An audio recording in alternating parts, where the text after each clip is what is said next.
A quantum computer might one day help design new materials, model difficult molecules, and crack open certain problems that would leave ordinary computers stuck for ages. The strange part is that the machine expected to do this can be disrupted by heat, interference, or one unwanted interaction with the outside world. That fragility is not a side note in this story. It is the story. The challenge was never speed alone. It was building a machine that could survive reality long enough to think. And that raises the question that has pulled scientists forward for more than 40 years. If nature itself runs on quantum rules, why are our most powerful computers still mostly classical? The answer is not that nobody thought of a quantum computer. The answer is that plenty of people did, and then had the bad luck to be right about something unbelievably hard. By the end of this story, the mystery is not why quantum computers matter. It is why anyone kept trying after the universe made the job this unreasonable.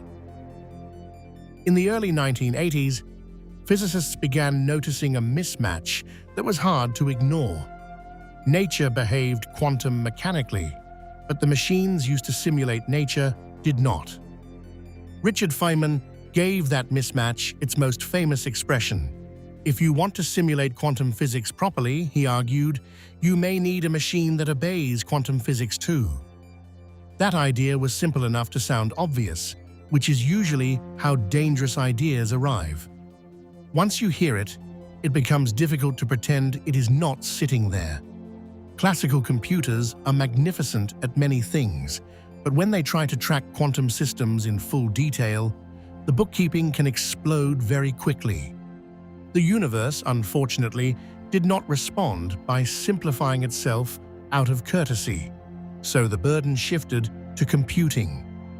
Then, in 1985, David Deutsch gave the idea a firmer foundation by describing a universal quantum computer, turning a provocative intuition into a serious model of computation. At this point, physics handed the problem to computer science. The dream was no longer only to understand nature, but to compute in the same strange language nature already uses. A classical bit is either a 0 or a 1. A qubit can exist in a quantum state where both possibilities matter before measurement. That does not mean a quantum computer is magic, and it definitely does not mean it is trying every answer at once while wearing a tiny cape. It means quantum states can be arranged so that some possibilities reinforce each other and others cancel out. That quiet shaping of possibility is called interference. If you can control it well enough, useful answers become more likely when you finally measure the system. Qubits can also become entangled, meaning their states become linked in ways classical bits do not imitate cleanly. That is where much of the power comes from, and it is also where much of the engineering pain sends its invoices. For a few years, quantum computing was brilliant, elegant, and safely ignorable by anyone who preferred their revolutions theoretical. Then, Peter Shor ruined that peace. In 1994, Shor showed that a powerful enough quantum computer could factor large integers dramatically faster than any known classical method. That mattered because RSA-style public key cryptography depends on factoring being hard, while other major systems rely on related hard problems that quantum algorithms also threaten. With that, quantum computing stopped being just a beautiful curiosity. It became a strategic idea. This was not a small change in tone. It was the moment people realized that a machine built from delicate quantum states might someday affect security, finance, communication, and the architecture of trust online. 2 years later, Love Grover delivered another landmark result. His algorithm showed that a quantum computer could search through unstructured possibilities with far fewer checks than a classical machine. That was less explosive than Shor's breakthrough, but it was broad and important. It proved that quantum advantage was not a one-algorithm miracle followed by awkward silence. By the late 1990s, the field had changed character. Quantum computing was no longer asking, "Is this interesting?" It was asking, "Can this actually be built?" That second question was both more practical and more cruel. Good theories enjoy applause, but hardware enjoys finding your weaknesses. Once the algorithms arrived, the field had to leave the blackboard and enter the laboratory. That is where quantum computing met its most loyal enemy, noise. Quantum states are delicate. The slightest unwanted interaction with the environment can disturb them, and the environment has never been famous for restraint. Some of the most important early progress came from atomic physics, where techniques developed for precision measurement and atomic clocks turned out to be unexpectedly useful for quantum information. In 1994, NIST hosted an important workshop on quantum computing and communication, helping gather a field that was still small enough to feel less like an industry and more like a very ambitious argument. Soon after, Ignacio Cirac and Peter Zoller proposed a concrete trapped ion architecture for quantum computing. Now, the field had something precious, not just hope, but a plan. In 1995, researchers at NIST demonstrated a quantum logic gate using trapped beryllium-ion qubits. That may sound modest, but logic gates are how computers become computers. Otherwise, they are impressive science projects with trust issues. Small experimental demonstrations followed in several platforms. They were limited, fragile, and absolutely enough to prove the basic idea could work outside a paper. Then came the next unpleasant truth. It was not enough to create qubits, because qubits had a habit of forgetting who they were. That is why quantum error correction became central so early. A useful quantum computer would need ways to preserve information without destroying the very quantum behavior that made it useful in the first place. This is one of the deepest challenges in the whole story. In a classical machine, you can check a bit rather bluntly. But in a quantum machine, observation itself can wreck what you are trying to protect. So the field diversified. Trapped ions, superconducting circuits, photons, neutral atoms, and semiconductor spins all entered the picture.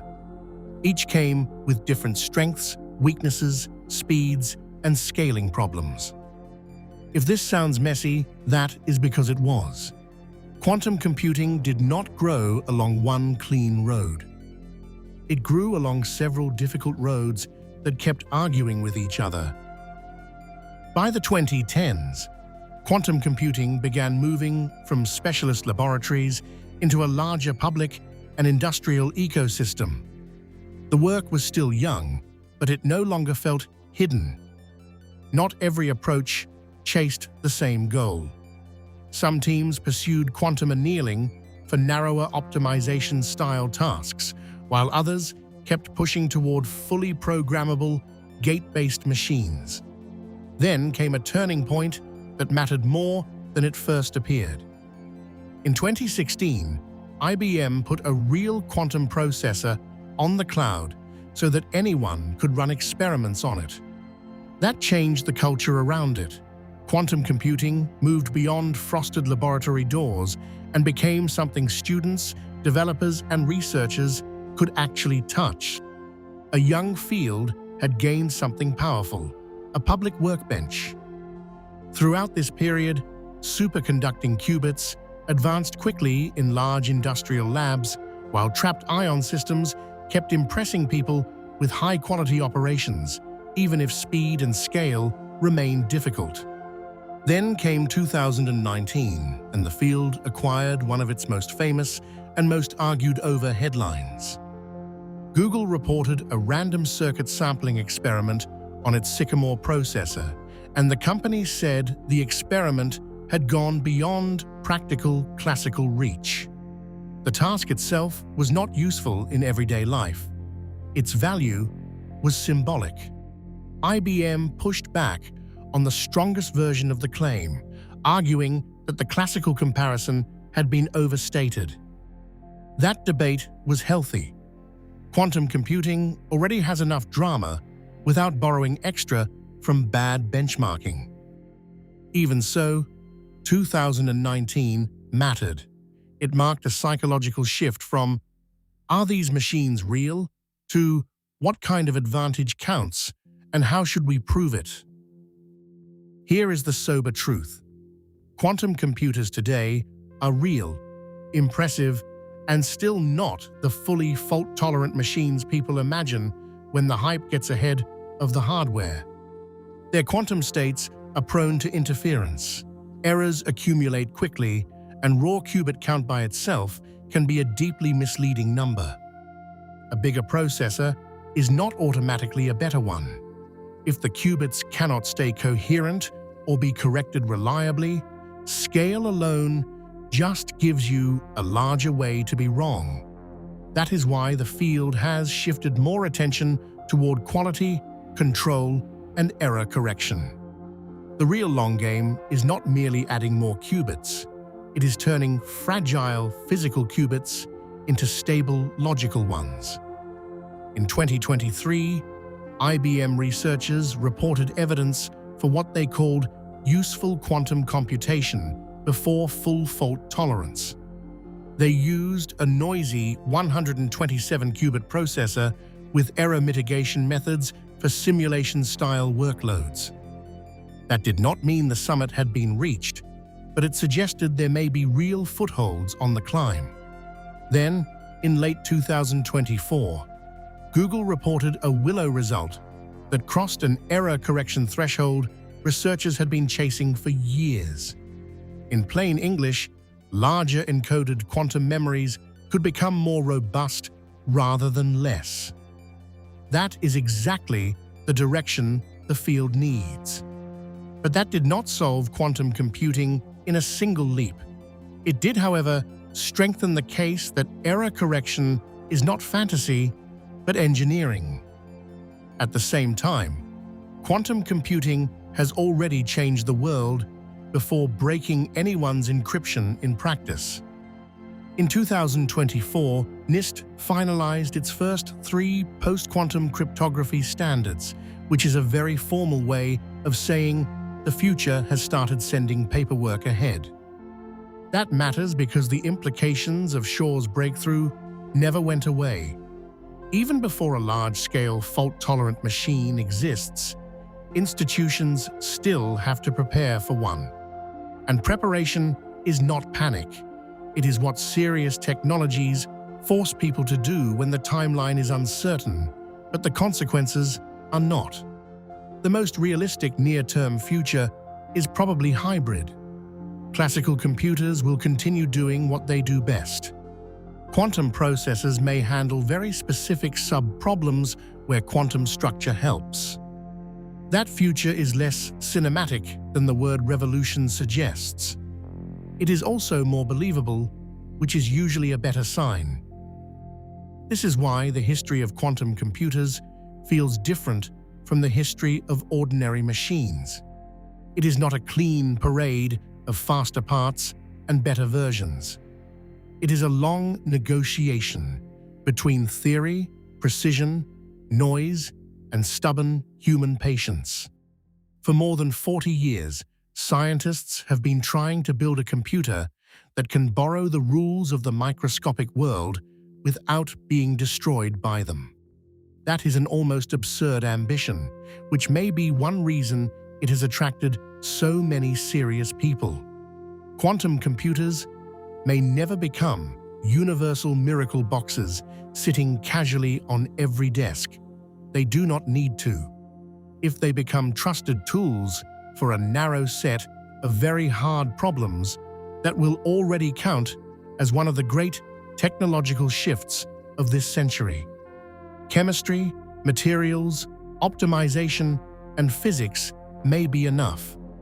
Not because quantum computers replace classical computers, but because they extend what computation itself can be. And maybe that is the most important part of the story. Quantum computing is not really about building a magical machine. It is about learning where the edge of the possible actually is. For decades, this field has lived on that edge, not because success was guaranteed, but because enough people kept proving that the edge was farther out than it looked. That is what makes quantum computing feel hopeful. It is a history of human beings refusing to let impossibility remain too comfortable for too long. From a strange demand of physics to a machine learning to survive reality, this is the threshold. You're always welcome here, and remember, it's Illumentary.